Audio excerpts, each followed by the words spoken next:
Side 5, Ubik by Philip K. Dick, continuing on page 178. Metabolism, he reflected, is a burning process, an active furnace. When it ceases to function, life is over. They must be wrong about hell, he said to himself. Hell is cold. Everything there is cold. The body means weight and heat. Now weight is a force which I am succumbing to, and heat, my heat, is slipping away. And unless I become reborn, it will never return. This is the destiny of the universe. So at least I won't be alone. But he felt alone. It's overtaking me too soon, he realized. The proper time hasn't come. Something has hurried this up. Some conniving thing has accelerated it, out of malice and curiosity, a polymorphic, perverse agency which likes to watch, an infantile, retarded entity which enjoys what's happening.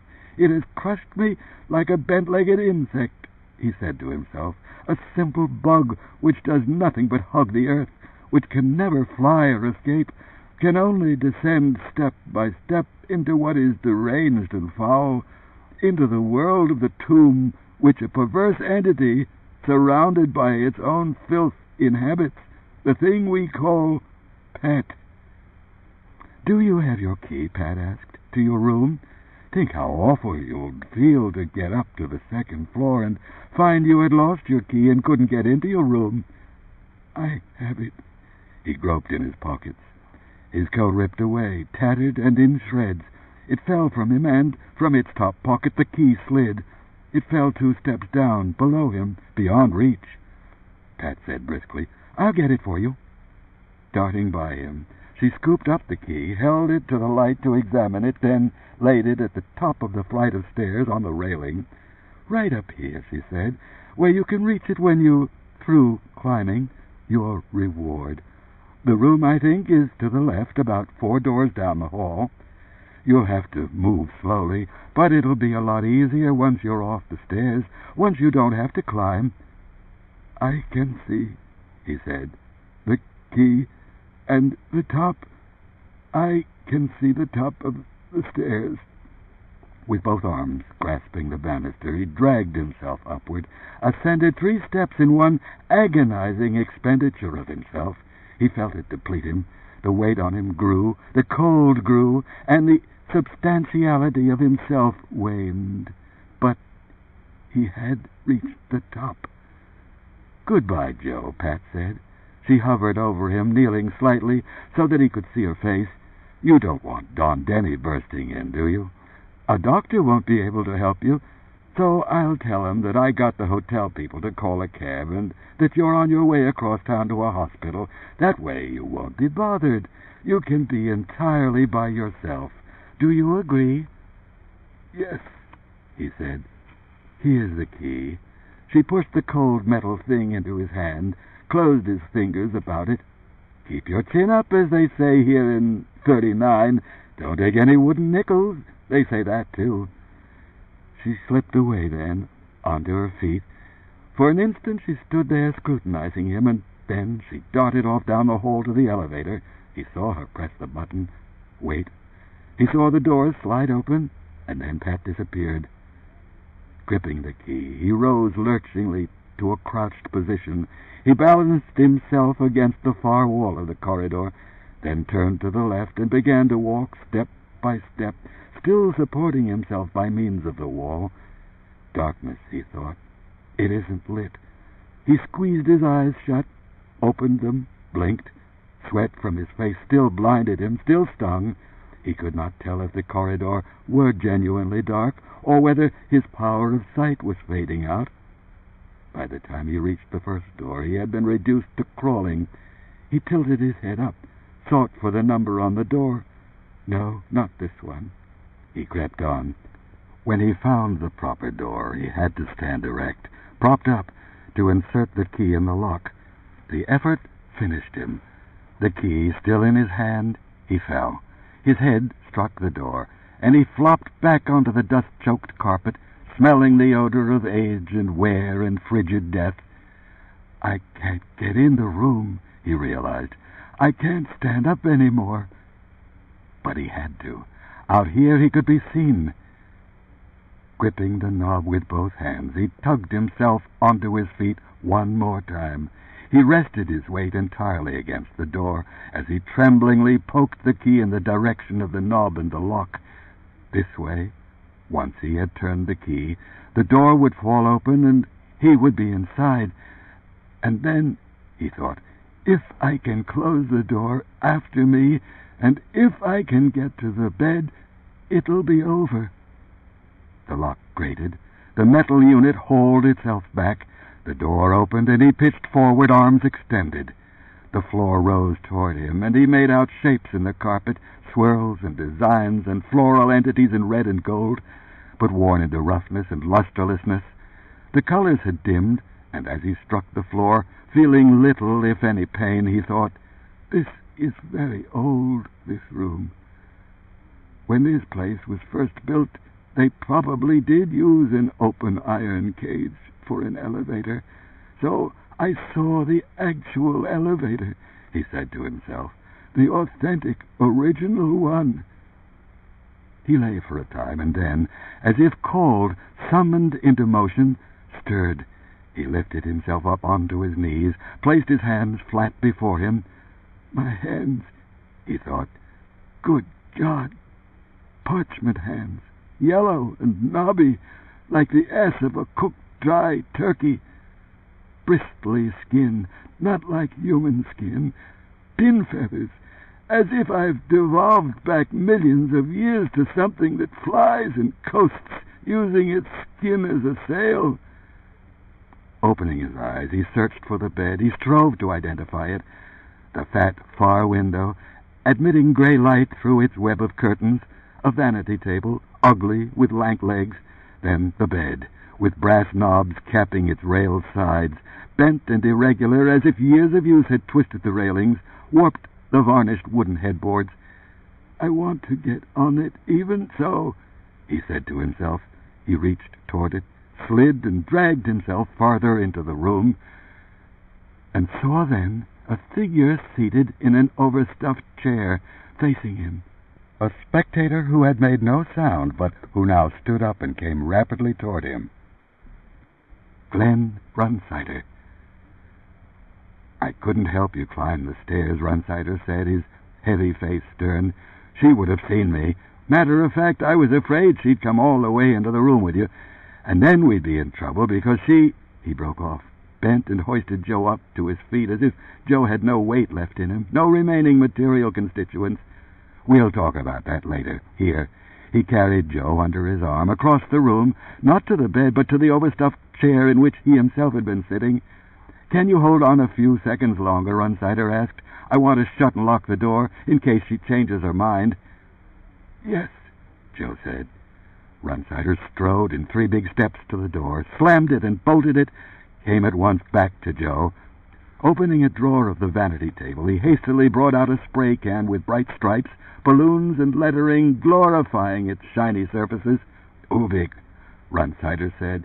He shook the can mightily, then stood before Joe, aiming it at him. "Don't thank me for this," he said, and sprayed prolongedly left and right. The air flickered and shimmered, as if bright particles of light had been released, as if the sun's energy sparkled here in this worn-out elderly hotel room. "Feel better? It should work on you right away. You should already be getting a reaction." He eyed Joe with anxiety. Chapter 14. It takes more than a bag to seal in food flavor. It takes Ubik plastic wrap, actually 4 layers in one. Keeps freshness in, air and moisture out. Watch this simulated test. "Do you have a cigarette?" Joe said. His voice shook, but not from weariness, nor from cold. Both had gone. "I'm tense," he said to himself, "but I'm not dying. That process has been stopped by the Ubik spray." As Runsider said it would, he remembered, in his taped TV commercial. If I could find it, I would be all right. Runsider promised that, but, he thought somberly, it took a long time, and I almost didn't get to it. "No filter tips," Runsider said. "They don't have filtration devices on their cigarettes in this backward, no-good time period." He held a pack of Camels toward Joe. "I'll light it for you." He struck a match and extended it. "It's fresh," Joe said. "Oh, hell yes. Christ, I just now bought it downstairs at the tobacco counter. We're a long way into this, well past the stage of clotted milk and stale cigarettes." He grinned starkly, his eyes determined and bleak, reflecting no light. "In it," he said, "not out of it. There's a difference." He lit a cigarette for himself, too. Leaning back, he smoked in silence, his expression still grim, and, Joe decided, tired, but not the kind of tiredness that he himself had undergone. Joe said, "Can you help the rest of the group?" "I had exactly 1 can of this, Ubik. Most of it I had to use on you." He gestured with resentment, his fingers convulsed in a tremor of unresigned anger. "My ability to alter things here is limited. I've done what I could." His head jerked as he raised his eyes to glare at Joe. "I got through to you, all of you, every chance I could, every way I could. I did everything that I had the capacity to bring about. Damn little, almost nothing." He lapsed then into smoldering, brooding silence. "The graffiti on the bathroom wall," Joe said. "You wrote that we were dead, and you were alive." "I am alive," Runsider rasped. "Are we dead, the rest of us?" After a long pause, Runsider said, "Yes." "But in the taped TV commercial, that was for the purpose of getting you to fight, to find Ubik. It made you look, and you kept on looking, too. I kept trying to get it to you, but you know what went wrong. She kept drawing everyone into the past. She worked on us all with that talent of hers. Over and over again she regressed it and made it worthless," Runsider added, "except for the fragmentary notes I managed to slip to you in conjunction with the stuff." Urgently he pointed his heavy, determined finger at Joe, gesturing with vigor. "Look what I've been up against. The same thing that got all of you, that's killed you off one by one. Frankly, it's amazing to me that I was able to do as much as I could." Joe said, "When did you figure out what was taking place? Did you always know from the start?" "The start," Runsider echoed bitingly. "What's that mean? It started months, or maybe even years ago. God knows how long Hollis and Mick and Pat Conley and S. Dole Mellipone and G.G. Ashwood have been hatching it up, working it over and reworking it like dough. Here's what happened. We got lured to Luna. We let Pat Conley come with us, a woman we didn't know, a talent we didn't understand, which possibly even Hollis doesn't understand. An ability, anyhow, connected with time reversion. Not strictly speaking the ability to travel through time. For instance, she can't go into the future. In a certain sense, she can't go into the past either. What she does, as near as I can comprehend it, is start a counter-process that uncovers the prior stages inherent in configurations of matter. But you know that. You and Al figured it out." He ground his teeth with wrath. "Al Hammond, what a loss! But I couldn't do anything. I couldn't break through then as I've done now." "Why were you able to now?" Joe asked. Runsider said, "Because this is as far back as she is able to carry us. Normal forward flow has already resumed. We're again flowing from past into present into future. She evidently stretched her ability to its limit, 1939. That's the limit. What she's done now is shut off her talent. Why not? She's accomplished what Ray Hollis sent her to us to do." "How many people have been affected?" "Just the group of us who were on Luna there in that subsurface room. Not even Zoe Wirt.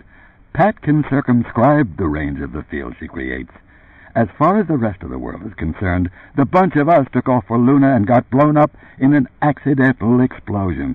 We were put into cold pack by solicitous Stanton Mick, but no contact could be established. They didn't get us soon enough." Joe said, "Why wouldn't the bomb blast be enough?" Lifting an eyebrow, Runsider regarded him. "Why use Pat Conley at all?" Joe said. He sensed, even in his weary, shaken state, something wrong. "There's no reason for all this reversion machinery, this sinking us into a retrograde time momentum back here to 1939. It serves no purpose." "That's an interesting point," Runsider said. He nodded slowly, a frown on his rugged, stony face. "I'll have to think about it. Give me a little while." He walked to the window, stood gazing out at the stores across the street.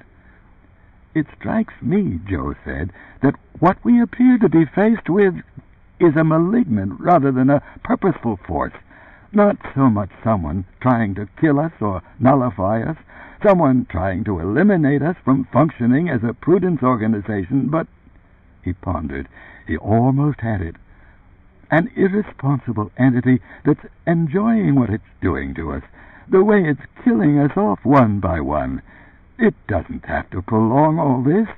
That doesn't sound to me like Ray Hollis.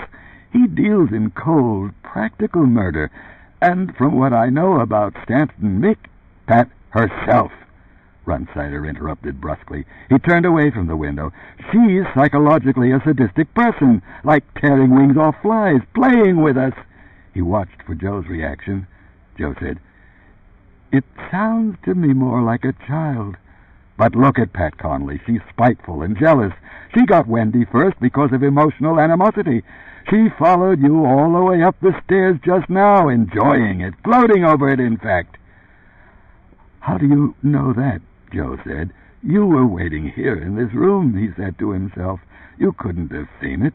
And how had Runsider known he would come to this particular room?"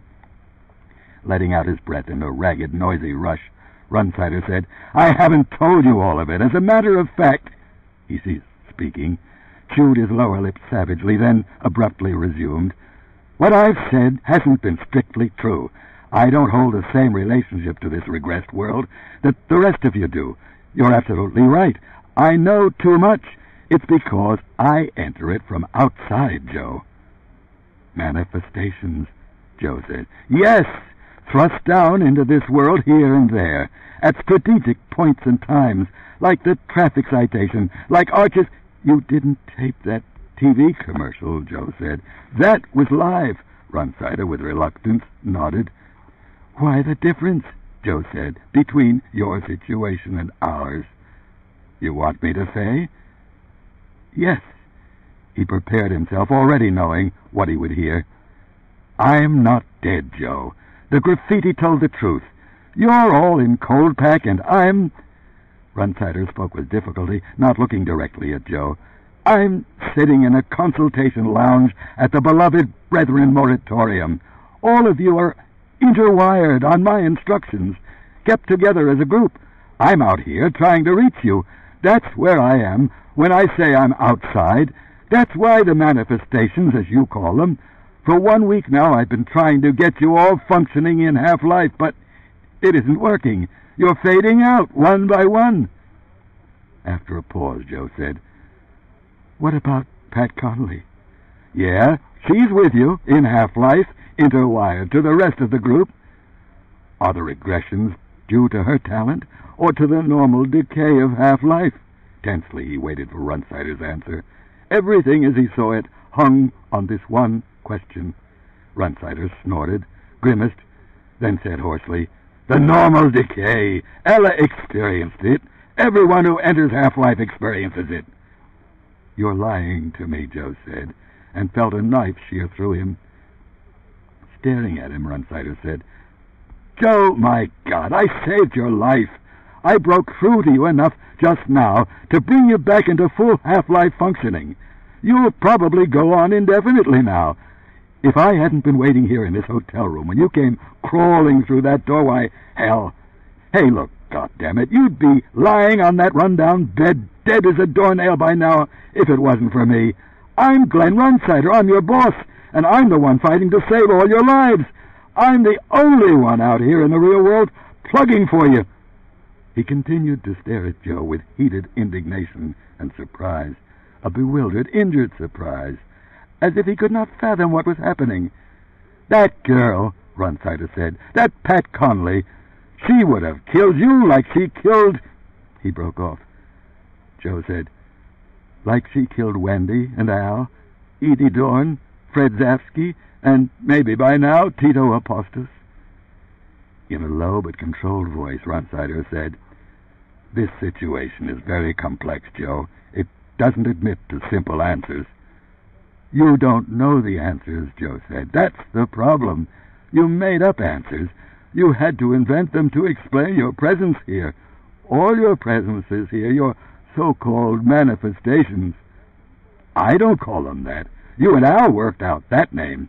Don't blame me for what you two... You don't know any more than I do, Joe said, about what's happening to us and who's attacking us.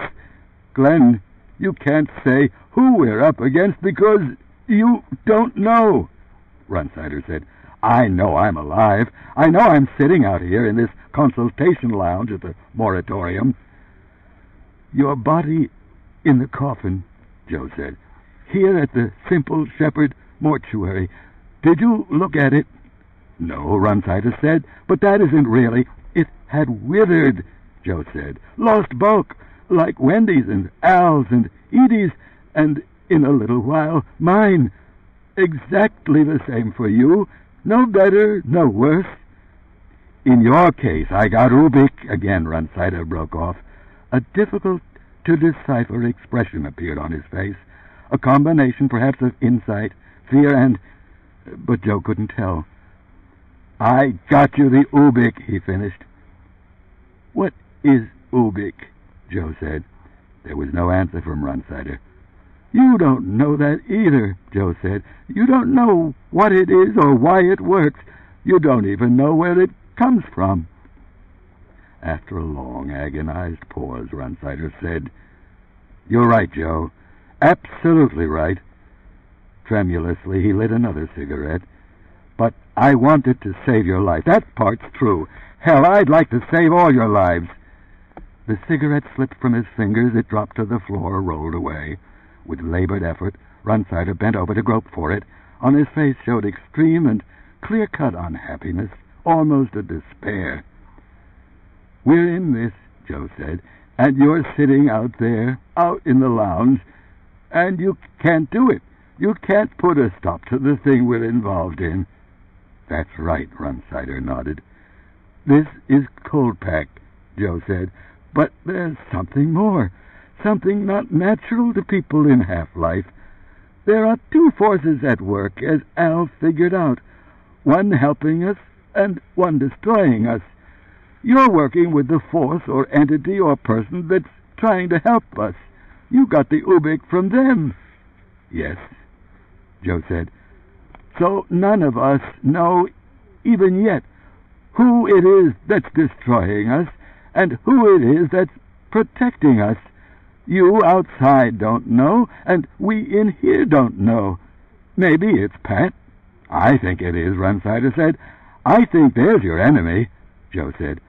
Almost, but I don't think so. I don't think, he said to himself, that we've met our enemy face to face, or our friend either. He thought, but I think we will. Before long we will know who they both are. Are you sure, he asked Runsider, absolutely sure, that you're beyond doubt the only one who survived the blast? Think before you answer. Like I said, Zoe Wirt, of us, Joe said. She's not here in this time segment with us. Pat Conley, for example. Pat Conley's chest was crushed. She died of shock and a collapsed lung with multiple internal injuries, including a damaged liver and a leg broken in 3 places. Physically speaking, she's about 4 feet away from you, her body, I mean. And it's the same for all the rest. They're all here in Cold Pack at the beloved Brethren Moratorium, Runsider said, with one exception, Sammy Mundo. He suffered massive brain damage and lapsed into a coma, out of which they say he'll never emerge. The cortical... Then he's alive. He's not in Cold Pack. He's not here. I wouldn't call it alive. They've run encephalograms on him. No cortical activity at all. A vegetable, nothing more. No personality, no motion, no consciousness. There's nothing happening in Mundo's brain, nothing in the slightest, Joe said.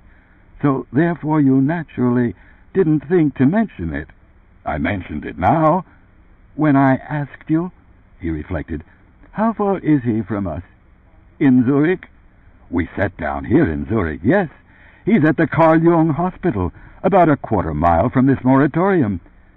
Rent a telepath, Joe said, or use G.G. Ashwood. Have him scanned. A boy, he said to himself, disorganized and immature, a cruel, unformed, peculiar personality. This may be it, he said to himself. It would fit in with what we're experiencing, the capricious, contradictory happenings, the pulling off of our wings and then the putting back, the temporary restorations, as in just now with me here in this hotel room after my climb up the stairs. Runsider sighed. We did that. In brain injury cases like this, it's a regular practice to try to reach the person telepathically. No results, nothing. No frontal lobe cerebration of any sort. Sorry, Joe. He wagged his massive head in a sympathetic, tick-like motion. Obviously, he shared Joe's disappointment.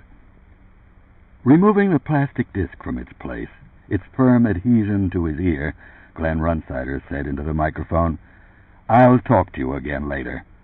He now set down all the communications apparatus, rose stiffly from the chair, and momentarily stood facing the misty, immobile, ice-bound shape of Joe Chip resting within its transparent plastic casket, upright and silent, as it would be for the rest of eternity. Did you ring for me, sir? Herbert Schoenheit von Vogelsang scuttled into the consultation lounge, cringing like a medieval toady. Shall I put Mr. Chip back with the others? You're done, sir? Runsider said. I'm done. Did your... Yes, I got through all right. We could hear each other fine this time. He lit a cigarette. It had been hours since he had one, had found a free moment. By now the arduous, prolonged task of reaching Joe Chip had depleted him. Do you have an amphetamine dispenser nearby? He asked the moratorium owner. In the hall outside the consultation lounge. The eager-to-please creature pointed. Leaving the lounge, Runsider made his way to the amphetamine dispenser. He inserted a coin, pushed the choice lever, and into the drop slot a small familiar object slid with a tinkling sound. The pill made him feel better, but then he thought about his appointment with Len Niggleman 2 hours from now and wondered if he could really make it. There's been too much going on, he decided. I'm not ready to make my formal report to the society. I'll have to vid Niggleman and ask for a postponement. Using a payphone, he called Niggleman back in the North American Confederation. Len, he said, I can't do any more today. I've spent the last 12 hours trying to get through to my people in Coltback, and I'm exhausted. Would tomorrow be okay? Niggleman said, The sooner you file your official formal statement with us, the sooner we can begin action against Hollis. My legal department says it's open and shut. They're champing at the bit. They think they can make a civil charge stick. Civil and criminal. They've been talking to the New York District Attorney. But until you make a formal notarized report to us tomorrow, Runsider promised, after I get some sleep. This has damn near finished me off. This loss of all my best people, he said to himself, especially Joe Chip. My organization is depleted, and we won't be able to resume commercial operations for months, maybe years. God, he thought, where am I going to get inertials to replace those I've lost, and where am I going to find a tester like Joe? Niggleman said, Sure, Glenn. Get a good night's sleep, and then meet me in my office tomorrow, say at 10 o'clock our time. Thanks, Runsider said. He rang off, then threw himself heavily down on a pink plastic couch across the corridor from the phone. I can't find a tester like Joe, he said to himself. The fact of the matter is that Runsider Associates is finished. The moratorium owner came in, then, putting in another of his untimely appearances. Can I get you anything, Mr. Runsider? A cup of coffee? Another amphetamine? Perhaps a 12-hour spanule? In my office I have some 24-hour spanules. One of those would get you back up into action for hours, if not all night. All night, Runsider said. I intend to sleep. Then how about a flap away, Runsider grated. The moratorium owner scuttled off, leaving him alone. Why did I have to pick this place, Runsider asked himself. I guess because Ella's here. It is, after all, the best. That's why she's here, and hence why they're all here. Think of them, he reflected. So many who were so recently on this side of the casket. What a catastrophe. Ella, he said to himself, remembering, I'd better talk to her again for a moment, to let her know how things are going. That's, after all, what I told her I'd do. Getting to his feet, he started off in search of the moratorium owner. "Am I going to get that damn Jory this time?" he asked himself. "Or will I be able to keep Ella in focus long enough to tell her what Joe said? It's become so hard to hang on to her now, with Jory growing and expanding and feeding on her and maybe on others over there in Half-Life. The moratorium should do something about him. Jory's a hazard to everyone here. Why do they let him go on?" he asked himself. He thought, maybe because they can't stop him. Maybe there's never been anyone in Half-Life like Jory before. Chapter 15. "Could it be that I have bad breath, Tom? Well, Ed, if you're worried about that, try today's new Ubik with powerful germicidal foaming action, guaranteed safe when taken as directed." The door of the ancient hotel room swung open. Don Denny, accompanied by a middle-aged, responsible-looking man with neatly trimmed gray hair, entered. Denny, his face strained with apprehension, said, "How are you, Joe? Why aren't you lying down? For Christ's sake, get onto the bed." "Please lie down, Mr. Chip," the doctor said as he set his medical bag on the vanity table and opened it up. "Is there pain along with the enervation and the difficult respiration?" He approached the bed with an old-fashioned stethoscope and cumbersome blood pressure reading equipment. "Do you have any history of cardiac involvement, Mr. Chip? Or your mother or father? Unbutton your shirt, please." He drew up a wooden chair beside the bed, seated himself expectantly on it. Joe said, "I'm okay now. Let him listen to your heart," Denny said tersely. "Okay." Joe stretched out on the bed and unbuttoned his shirt. "Runsider managed to get through to me," he said to Denny. "We're in cold pack. He's on the other side trying to reach us. Someone else is trying to injure us. Pat didn't do it, or anyhow she didn't do it alone. Neither she nor Runsider knows what's going on. When you opened the door, did you see Runsider?" "No," Denny said. "He was sitting across the room from me," Joe said, 2-3 minutes ago." "Sorry, Joe," he said. That was the last thing he said to me, and then he cut contact, stopped communicating, just canceled himself out. Look on the vanity table and see if he left the spray can of Ubik." Denny searched, then held up the brightly illuminated can. "Here it is, but it seems empty." Denny shook it. "Almost empty," Joe said. "Spray what's left on yourself. Go ahead." He gestured emphatically. "Don't talk, Mr. Chip," the doctor said, listening to his stethoscope. He then rolled up Joe's sleeve and began winding inflatable rubber fabric around his arm in preparation for the blood pressure test. "How's my heart?" Joe asked. "Appears normal," the doctor said, "although slightly fast." "See?" Joe said to Don Denny. "I've recovered." Denny said, "The others are dying, Joe." Half sitting up, Joe said, "All of them?" "Everyone that's left." He held the can, but did not use it. "Pat, too?" Joe asked. "When I got out of the elevator on the second floor here, I found her. It had just begun to hit her. She seemed terribly surprised. Apparently she couldn't believe it." He set the can down again. "I guess she thought she was doing it with her talent." Joe said, "That's right, that's what she thought." "Why won't you use the Ubik?" "Hell, Joe, we're going to die. You know it, and I know it." He removed his horn-rimmed glasses and rubbed his eyes. "After I saw Pat's condition, I went into the other rooms, and that's when I saw the rest of them, of us. That's why we took so long getting here. I had Dr. Taylor examine them. I couldn't believe they'd dwindled away so fast. The acceleration has been so goddamn great in just the last hour." "Use the Ubik," Joe said, "or I'll use it on you." Don Denny again picked up the can, again shook it, pointed the nozzle toward himself. "All right," he said, "if that's what you want. There really isn't any reason not to. This is the end, isn't it? I mean, they're all dead. Only you and I are left, and the Ubik is going to wear off you in a few hours, and you won't be able to get any more, which will leave me." His decision made, Denny depressed the button of the spray can. The shimmering, palpitating vapor, filled with particles of metallic light that danced nimbly, formed at once around him. Don Denny disappeared, concealed by the nimbus of radiant, ergic excitement. Pausing in his task of reading Joe's blood pressure, Dr. Taylor twisted his head to see. Both he and Joe watched as the vapor now condensed. Puddles of it glistened on the carpet, and down the wall behind Denny it drizzled in bright streaks. The cloud concealing Denny evaporated.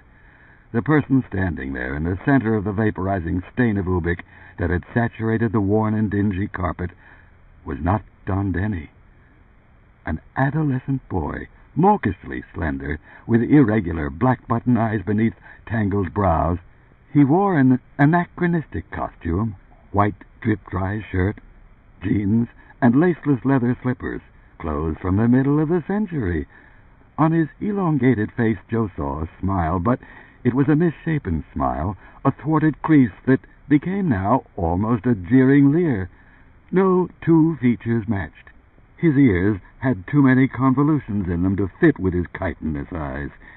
His straight hair contradicted the interwoven curly bristles of his brows, and his nose, Joe thought, too thin, too sharp, far too long. Even his chin failed to harmonize with the balance of his face.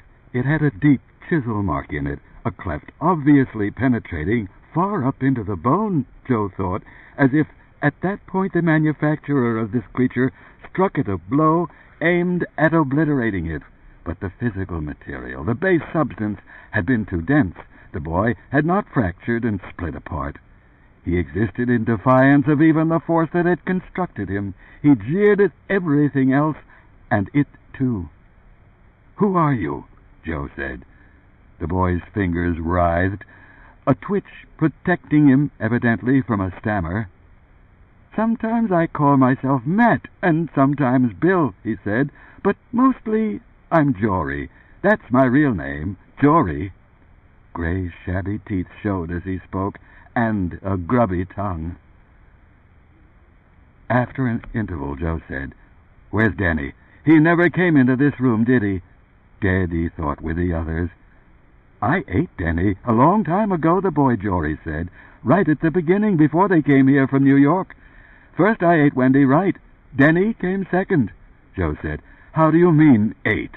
Literally?" he wondered, his flesh undulating with aversion. The gross physical motion rolled through him, engulfing him, as if his body wanted to shrink away. However, he managed more or less to conceal it. "I did what I do," Jory said. "It's hard to explain, but I've been doing it a long time to lots of half-life people. I eat their life, what remains of it. There's very little in each person, so I need a lot of them. I used to wait until they had been in half-life a while, but now I have to have them immediately, if I'm going to be able to live myself. If you come close to me and listen, I'll hold my mouth open. You can hear their voices. Not all of them, but anyhow the last ones I ate, the ones you know." With his fingernail he picked at an upper incisor, his head tilted on one side as he regarded Joe, evidently waiting to hear his reaction. "Don't you have anything to say?" he said. "It was you who started me dying down there in the lobby." "Me, and not Pat. I ate her out in the hall by the elevator, and then I ate the others. I thought you were dead." He rotated the can of Ubik, which he still held. "I can't figure this out. What's in it, and where does Runsider get it?" He scowled. "But Runsider can't be doing it. You're right. He's on the outside. This originates from within our environment. It has to, because nothing can come in from outside except words," Joe said. "So there's nothing you can do to me. You can't eat me because of the Ubik." "I can't eat you for a while, but the Ubik will wear off." "You don't know that. You don't even know what it is or where it comes from." "I wonder if I can kill you," he thought. The boy Jory seemed delicate. "This is the thing that got Wendy," he said to himself. "I'm seeing it face to face, as I knew I eventually would. Wendy, Al, the real Don Denny, all the rest of them. It even ate Runsider's corpse as it lay in a casket at the mortuary. There must have been a flicker of residual protophasic activity in or near it, or something anyhow, which attracted him." The doctor said, "Mr. Chip, I didn't have a chance to finish taking your blood pressure. Please lie back down." Joe stared at him, then said, "Didn't he see you change, Jory? Hasn't he heard what you've been saying?" "Dr. Taylor is a product of my mind," Jory said, "like every other fixture in this pseudo-world." "I don't believe it," Joe said. To the doctor he said, "You heard what he's been saying, didn't you?" With a hollow, Whistling pop. The doctor disappeared. "See?" Jory said, pleased. "What are you going to do when I'm killed off?" Joe asked the boy. "Will you keep on maintaining this 1939 world, this pseudo-world, as you call it?" "Of course not. There'd be no reason to." "Then it's all for me? Just for me, this entire world?" Jory said, "It's not very large. One hotel in Des Moines, and a street outside the window with a few people and cars, and maybe a couple of other buildings thrown in, stores across the street for you to look at when you happen to see out." "So you're not maintaining any New York or Zurich, or—" "Why should I? No one's there. Wherever you and the others of the group went, I constructed a tangible reality corresponding to their minimal expectations. When you flew here from New York, I created hundreds of miles of countryside, town after town. I found that very exhausting. I had to eat a great deal to make up for that. In fact, that's the reason I had to finish off the others so soon after you got here. I needed to replenish myself," Joe said.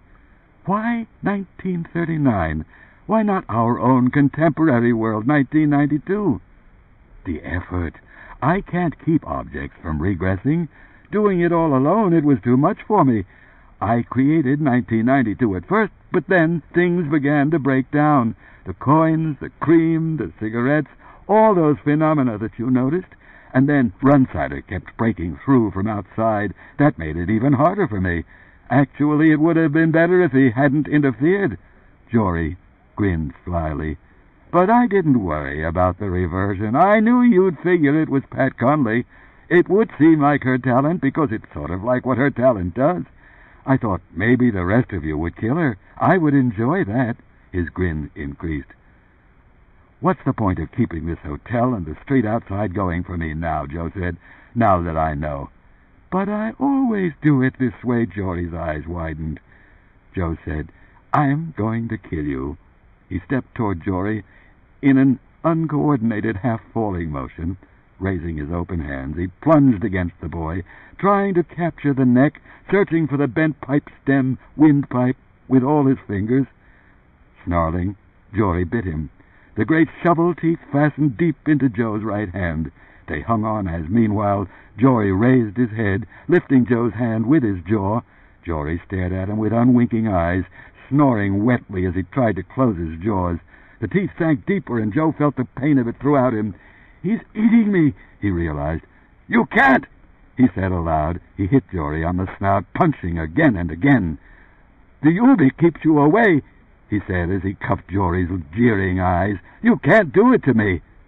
"Come, growl," Jory bubbled, working his jaws sideways like a sheep's, grinding Joe's hand until the pain became too much for Joe to stand. He kicked Jory. The teeth released his hand. He crept backward, looking at the blood rising from the punctures made by the troll teeth. "Jesus," he said to himself, appalled. "You can't do to me," Joe said, "what you did to them." Locating the spray can of Ubik, he pointed the nozzle toward the bleeding wound which his hand had become. He pressed the red plastic stud, and a weak stream of particles emerged and settled in a film over the chewed, torn flesh. The pain immediately departed. Before his eyes, the wound healed. "And you can't kill me," Jory said. He still grinned. Joe said, "I'm going downstairs." He walked unsteadily to the door of the room and opened it. Outside lay the dingy hall. He started forward step by step, treading carefully. The floor, however, seemed substantial, not a quasi or irreal world at all. "Don't go too far," Jory said from behind him. "I can't keep too great an area going. Like, if you were to get into one of those cars and drive for miles, eventually you'd reach a point where it breaks down, and you wouldn't like that any better than I do." "I don't see what I have to lose." Joe reached the elevator, pressed the down button.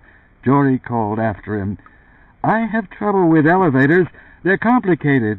Maybe you should take the stairs." After waiting a little longer, Joe gave up. As Jory had advised, he descended by the stairs, the same flight up which he had so recently come step by step in an agony of effort. "Well," he thought, "that's one of the two agencies who are at work. Jory is the one who's destroying us, has destroyed us, except for me. Behind Jory there is nothing. He is the end. Will I meet the other? Probably not soon enough for it to matter, he decided. He looked once more at his hand. Completely well. Reaching the lobby, he gazed around him, at the people, the great chandelier overhead. Jory, in many respects, had done a good job, despite the reversion to these older forms. Real, he thought, experiencing the floor beneath his feet. I can't get over it. He thought, Jory must have had experience. He must have done this many times before.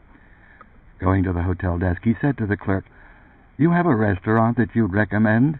Down the street, the clerk said, pausing in his task of sorting mail. To your right, the Matador. You'll find it excellent, sir. I'm lonely, Joe said on impulse. Does the hotel have any source of supply? Any girls? The clerk said in a clipped, disapproving voice, Not this hotel, sir. This hotel does not pander.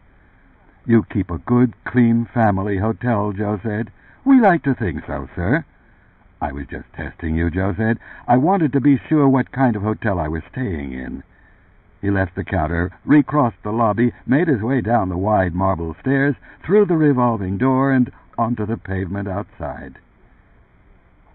Chapter 16. Wake up to a hearty, lip-smacking bowl full of nutritious, nourishing Ubik toasted flakes, the adult cereal that's more crunchy, more tasty, more amish. Ubik breakfast cereal, the whole bowl tastes treat. Do not exceed recommended portion at any one meal. The diversity of cars impressed him. Many years represented, many makes and many models. The fact that they mostly came in black could not be laid at Jory's door. This detail was authentic. But how did Jory know it? That's peculiar, he thought. Jory's knowledge of the minutiae of 1939, a period in which none of us lived, except Glenn Runsider. Then, all at once, he realized why. Jory had told the truth. He had constructed, not this world, but the world, or rather its phantasmagoric counterpart, of their own time. Decomposition back to these forms was not of his doing. They happened despite his efforts. These are natural atavisms, Joe realized, happening mechanically as Jory's strength wanes. As the boy says, it's an enormous effort. This is perhaps the first time he has created a world this diverse for so many people at once. It isn't usual for so many half-lifers to be interwired. We have put an abnormal strain on Jory, he said to himself, and we paid for it. A square old Dodge taxi sputtered past.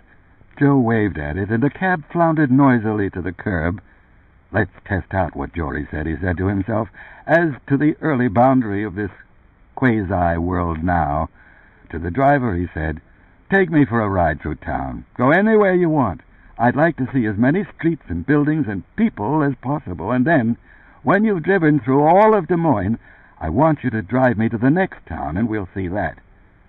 I don't go between towns, mister, the driver said, holding the door open for Joe, but I'll be glad to drive you around Des Moines. It's a nice city, sir. You're from out of state, aren't you? New York, Joe said, getting inside the cab. The cab rolled back out into traffic. How do they feel about the war back in New York? The driver asked presently. Do you think we'll be getting into it? Roosevelt wants to get us. I don't care to discuss politics or the war, Joe said harshly. They drove for a time in silence, watching the buildings, people, and cars go by. Joe asked himself again how Jory could maintain it all. So many details, he marveled. I should be coming to the edge of it soon. It has to be just about now. Driver, he said, are there any houses of prostitution here in Des Moines? No, the driver said. Maybe Jory can't manage that, Joe reflected, because of his youth. Or maybe he disapproves. He felt all at once tired. Where am I going, he asked himself. And what for? To prove to myself that what Jory told me is true? I already know it's true. I saw the doctor wink out. I saw Jory emerge from inside Don Denny. That should have been enough. All I'm doing this way is putting more of a load on Jory, which will increase his appetite. I'd better give up, he decided. This is pointless. and as Jory had said, the Ubik would be wearing off anyhow. This driving around Des Moines is not the way I want to spend my last minutes or hours of life. There must be something else. Along the sidewalk, a girl moved in a slow, easy gait. She seemed to be window shopping. A pretty girl with gay, blonde pigtails, wearing an unbuttoned sweater over her blouse, a bright red skirt, and high-heeled little shoes. "Slow the cab," he instructed the driver. "There, by that girl with the pigtails." "She won't talk to you," the driver said. "She'll call a cop." Joe said, "I don't care." It hardly mattered at this point. Slowing, the old Dodge bumbled its way to the curb. Its tires protested as they rubbed against the curb. The girl glanced up. "Hi, miss," Joe said. She regarded him with curiosity. Her warm, intelligent blue eyes widened a little, but they showed no aversion or alarm. Rather, she seemed slightly amused at him, but in a friendly way. "Yes?" she said. "I'm going to die," Joe said. "Oh, dear," the girl said with concern. "Are you?" "He's not sick," the driver put in. "He's been asking after girls. He just wants to pick you up." The girl laughed, without hostility, and she did not depart. "It's almost dinner time," Joe said to her. "Let me take you to a restaurant, the Matador. I understand that's nice." His tiredness now had increased.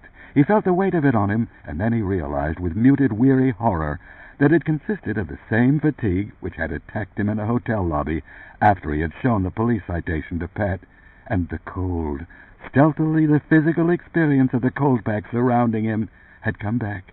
"The Ubik is beginning to wear off," he realized. "I don't have much longer." Something must have showed in his face. The girl walked toward him, up to the window of the cab.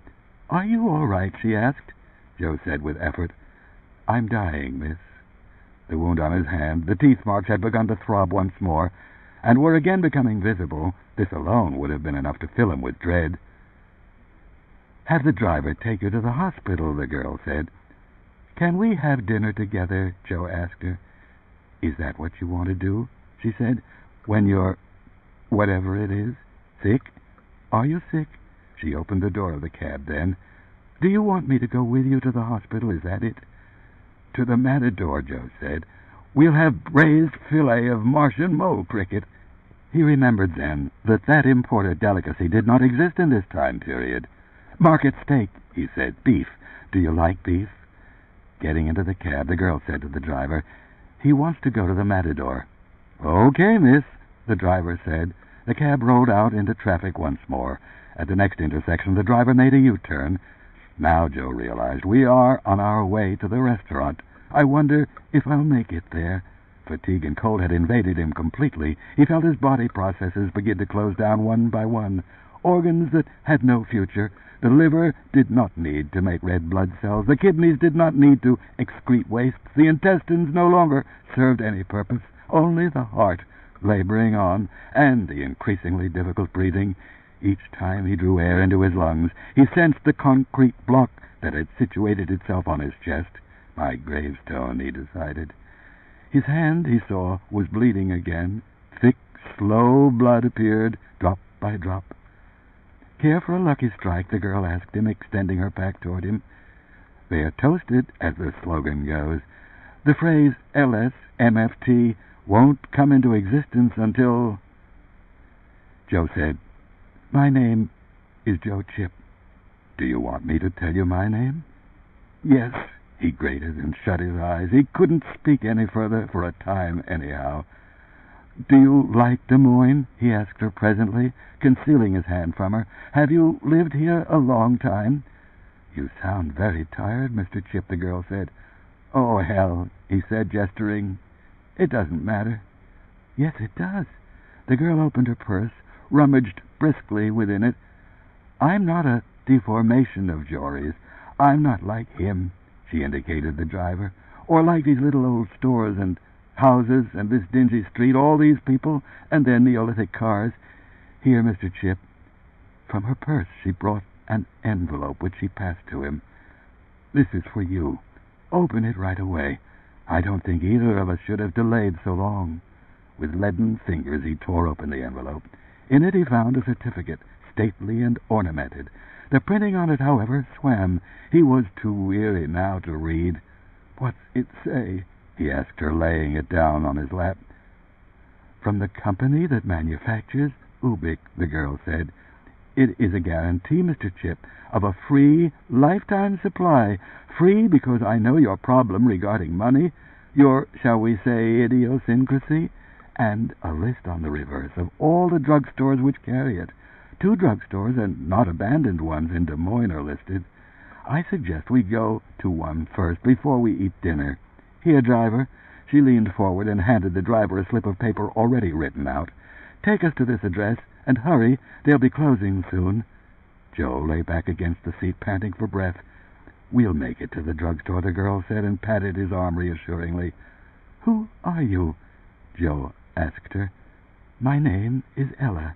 Ella Hyde Runsider, your employer's wife." "You're here with us?" Joe said. "On this side? You're in Coldback?" "As you well know, I have been for some time," Ella Runsider said.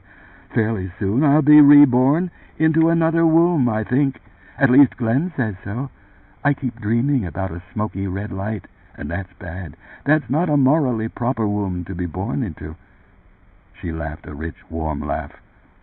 "You're the other one," Joe said. "Jory destroying us, you trying to help us.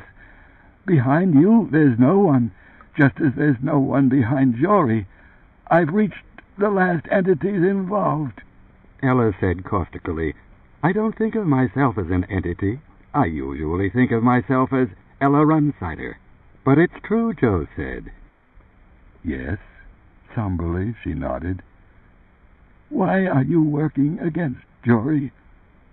"Because Jory invaded me," Ella said. "He menaced me in the same way he's menaced you. We both know what he does. He told you himself in your hotel room. Sometimes he becomes very powerful. On occasion he manages to supplant me when I'm active and trying to talk to Glenn. But I seem to be able to cope with him better than most half-lifers, with or without Ubik.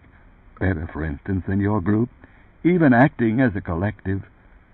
"Yes," Joe said. It certainly was true, well proved. "When I'm reborn," Ella said, "Glenn won't be able to consult with me anymore.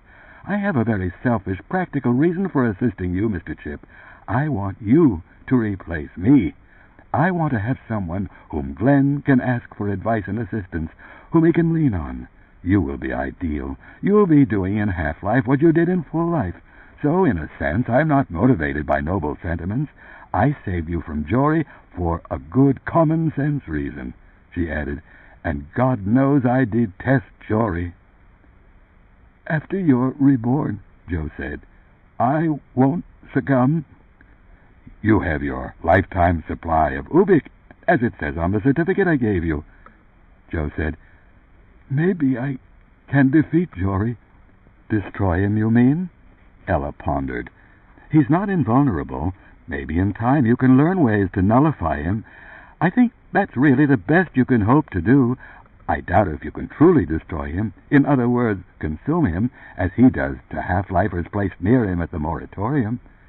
"Hell," Joe said, "I'll tell Glenn Runsider the situation and have him move Jory out of the moratorium entirely." "Glenn has no authority to do that." "Won't Schoenheit von Vogelsang," Ella said.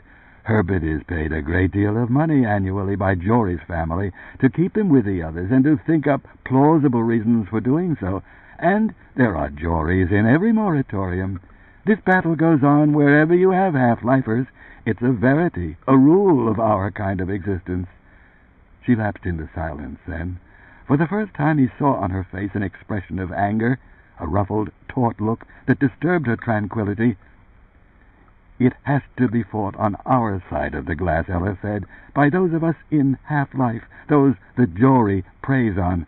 You'll have to take charge, Mr. Chip, after I'm reborn. Do you think you can do that? It'll be hard. Jory will be sapping your strength always, putting a burden on you that you'll feel as—" she hesitated, "the approach of death, which it will be, because in half-life we diminish constantly anyhow. Jory only speeds it up. The weariness and cooling off come anyhow, but not so soon. To himself, Joe thought, I can remember what he did to Wendy. That'll keep me going, that alone. Here's a drugstore, miss, the driver said. The square, upright old Dodge wheezed to the curb and parked. I won't go in with you, Ella Runsider said to Joe as he opened the door and crept shakily out. Goodbye. Thanks for your loyalty to Glenn. Thanks for what you're going to be doing for him. She leaned toward him, kissed him on the cheek. Her lips seemed to him ripe with life, and some of it was conveyed to him. He felt slightly stronger. Good luck with Jory. She settled back, composed herself sedately, her purse on her lap. Joe shut the cab door, stood, then made his way haltingly into the drugstore. Behind him the cab thubbed off. He heard but did not see it go. Within the solemn lamp-lit interior of the drugstore, a bald pharmacist wearing a formal dark vest, bow tie, and sharply pressed sharkskin trousers approached him. Afraid we're closing, sir. I was just coming to lock the door. But I'm in, Joe said, and I want to be waited on. He showed the pharmacist the certificate which Ella had given him. Squinting through his round rimless glasses, the pharmacist labored over the Gothic printing. Are you going to wait on me? Joe asked. Ubik, the pharmacist said. I believe I'm out of that. Let me check and see. He started off. Jory, Joe said. Turning his head, the pharmacist said, Sir? You're Jory, Joe said. I can tell now, he said to himself. I'm learning to know him when I encounter him. You invented this drugstore, he said, and everything in it except for the spray cans of Ubik. You have no authority over Ubik. That comes from Ella. He forced himself into motion. Step by step he edged his way behind the counter to the shelves of medical supplies. Peering in the gloom over one shelf after the other, he tried to locate the Ubik. The lighting of the store had dimmed. The antique fixtures were fading.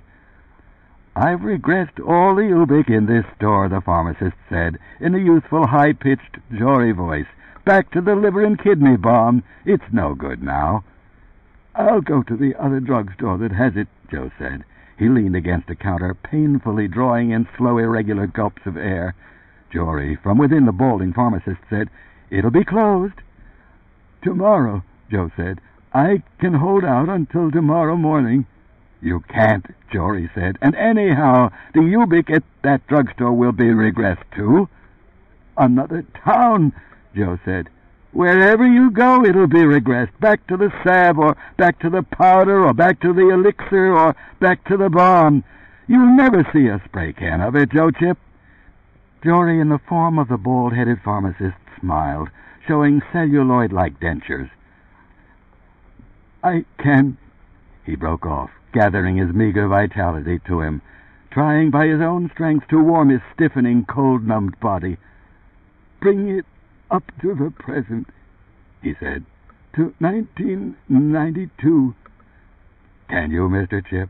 The pharmacist handed Joe a square pasteboard container. Here you are. Open it and you'll see, Joe said. I know what I'll see. He concentrated on the blue jar of liver and kidney balm. Evolve forward, he said to it, flooding it with his need. He poured whatever energy he had left onto the container. It did not change. This is the regular world, he said to it.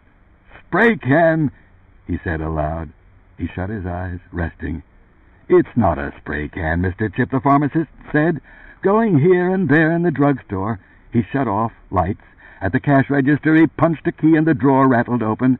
Expertly, the pharmacist transferred the bills and change from the drawer into a metal box with a lock on it. You are a spray can, Joe said to the pasteboard container which he held in his hand. This is 1992, he said, and tried to exert everything. He put the entirety of himself into the effort. The last light blinked out, turned off by the pseudo-pharmacist. A dull gleam shone into the drugstore from the street lamp outside. By it, Joe could make out the shape of the object in his hand, its box-like lines. Opening the door, the pharmacist said, Come on, Mr. Chip, time to go home. She was wrong, wasn't she? And you won't see her again because she's so far on the road to being reborn. She's not thinking about you anymore, or me, or Runsider. What Ella sees now are various lights, red and dingy, then maybe bright orange.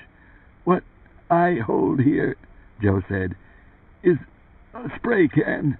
No, the pharmacist said. I'm sorry, Mr. Chip, I really am. But it's not. Joe set the pasteboard container down on a nearby counter. He turned with dignity and began the long, slow journey across the drugstore to the front door, which the pharmacist held open for him. Neither of them spoke until Joe at last passed through the doorway and out onto the nocturnal sidewalk. Behind him, the pharmacist emerged too. He bent and locked the door after the two of them. I think I'll complain to the manufacturer, Joe said, about the... He ceased talking. Something constricted his throat. He could not breathe, and he could not speak. Then, temporarily, the blockage abated. Your regressed drugstore, he finished. Good night, the pharmacist said. He remained for a moment, eyeing Joe in the evening gloom. Then, shrugging, he started off. To his left, Joe made out the dark shape of a bench where people waited for a streetcar. He managed to reach it, to seat himself. The other persons, 2 or 3, whichever it was, squeezed away from him, either out of aversion or to give him room. He could not tell which, and he didn't care. All he felt was the support of the bench beneath him, the release of some of his vast inertial weight. A few more minutes, he said to himself. If I remember right. Christ, what a thing to have to go through, he said to himself, for the second time. Anyhow, we tried, he thought, as he watched the yellow flickering lights and neon signs, the flow of cars going in both directions directly before his eyes. He thought to himself, Runsider kicked and struggled. Ella has been scratching and biting and gouging for a long time. And, he thought, I damn near evolved the jar of Ubik liver and kidney balm back to the present. I almost succeeded. There was something in knowing that, an awareness of his own great strength, his final transcendental attempt. The streetcar, a clanging metal enormity, came to a grating halt before the bench. The several people beside Joe rose and hurried out to board it by its rear platform. Hey, mister, the conductor yelled to Joe. Are you coming or aren't you? Joe said nothing. The conductor waited, then jerked his signal cord. Noisily, the streetcar started up. It continued on, and then at last disappeared beyond his range of vision. Lots of luck, Joe said to himself as he heard the racket of the streetcar's wheels die away. And so long. He leaned back, closed his eyes. Excuse me. Bending over him in the darkness, a girl in a synthetic ostrich leather coat. He looked up at her, jarred into awareness. Mr. Chip, she said, pretty and slender, dressed in hat, gloves, suit, and high heels. She held something in her hand. He saw the outline of a package. Of New York? Of Runsider Associates? I don't want to give this to the wrong person. I'm Joe Chip, he said. For a moment he thought the girl might be Ella Runsider, but he had never seen her before. Who sent you? He said. Dr. Sunderbar, the girl said. The younger Dr. Sunderbar, son of Dr. Sunderbar, the founder. Who's that? The name meant nothing to him. And then he remembered where he had seen it. The liver and kidney man, he said. Processed oleander leaves, oil of peppermint, charcoal, cobalt chloride, zinc oxide. Weariness overcame him. He stopped talking. The girl said, by making use of the most advanced techniques of modern-day science, the reversion of matter to earlier forms can be reversed, and at a price any Connacht owner can afford. Ubik is sold by leading home art stores throughout Earth. So look for it at the place you shop, Mr. Chip. Fully conscious now, he said, Look for it where? He struggled to his feet, stood inexpertly swaying. You're from 1992. What you said came from Runsider's TV commercial. An evening wind rustled at him, and he felt it tug at him, drawing him away with it. He seemed to be like some ragged bundle of webs and cloth, barely holding together. Yes, Mr. Chip, the girl handed him a package. You brought me from the future by what you did there inside the drugstore a few moments ago. You summoned me directly from the factory. Mr. Chip, I could spray it on you if you're too weak to. Shall I? I'm an official factory representative and technical consultant. I know how to apply it. She took the package swiftly back from his trembling hands. Tearing it open, she immediately sprayed him with Ubik. In the dusk he saw the spray can glint. He saw the happy, colored lettering. "Thanks," he said after a time, after he felt better, and warmer. The girl said, "You didn't need as much this time as you did in the hotel room. You must be stronger than before. Here, take the can of it. You might need it before morning." "Can I get more?" Joe said. "When this runs out?" "Evidently so. If you got me here once, I would assume you can get me here again the same way." She moved away from him, merging with the shadows created by the dense walls of closed-up nearby stores. "What is Ubik?" Joe said, wanting her to stay. "A spray can of Ubik," the girl answered, "is a portable negative ionizer with a self-contained high-voltage low-amp unit powered by a peak-gain helium battery of 25 kilovolts.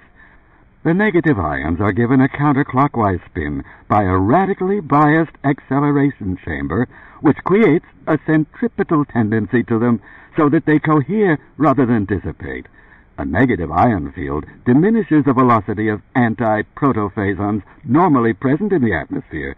As soon as their velocity falls, they cease to be anti-protophasons, and, under the principle of parity, no longer can unite with protophasons radiated from persons frozen in cold pack, that is, those in half-life. The end result is that the proportion of protophasons not cancelled by anti-protophasons increases, which means, for a specific time anyhow, an increment in the net put-forth field of protophasonic activity, which the affected half-lifer experiences as greater vitality, plus a lowering of the experience of low cold pack temperatures. So you can see why regressed forms of Ubik fail to, Joe said reflexively. To say negative ions is redundant. All ions are negative. Again the girl moved away. "Maybe I'll see you again," she said gently. "It was rewarding to bring you the spray can. Maybe next time, maybe we can have dinner together," Joe said. "I'll look forward to it." She ebbed farther and farther away. "Who invented Ubik?" Joe asked. "A number of responsible half-lifers whom Jory threatened, but principally by Ella Runsider. It took her and them working together a long, long time, and there still isn't very much of it available as yet." Ebbing from him in her trim, covert way, she continued to retreat, and then, by degrees, was gone. "At the Matador," Joe called after her. "I understand Jory did a good job materializing it, or regressing it just right, whatever it is he does." He listened, but the girl did not answer. Carefully carrying the spray can of Ubik, Joe Chip walked out to greet the evening traffic, searching for a cab. Under a streetlight, he held up the spray can of Ubik, read the printing on the label. "I think her name is Myra Laney. Look on reverse side of container for address and phone number." "Thanks," Joe said to the spray can.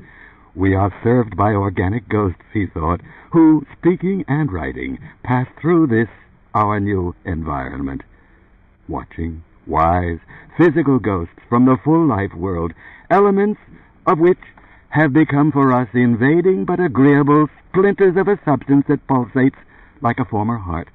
And all of them, he thought, thanks to Glenn Runsider. In particular, the writer of instructions, labels, and notes, valuable notes.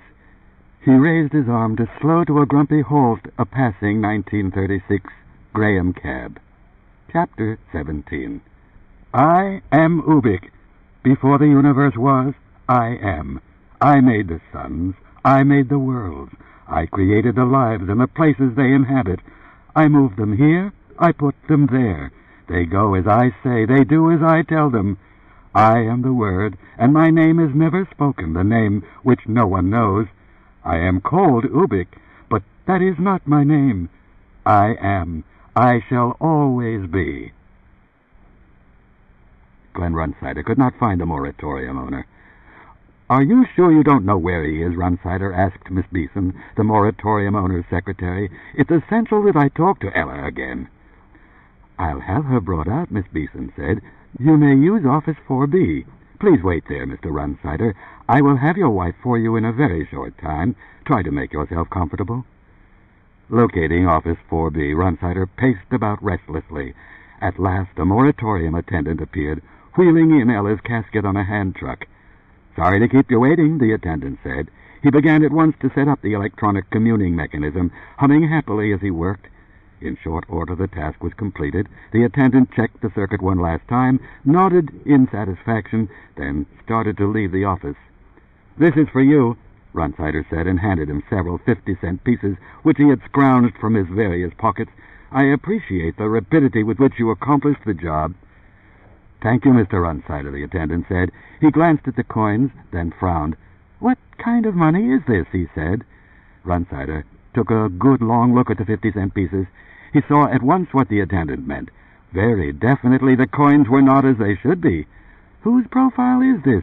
he asked himself. "Who's this on all three coins?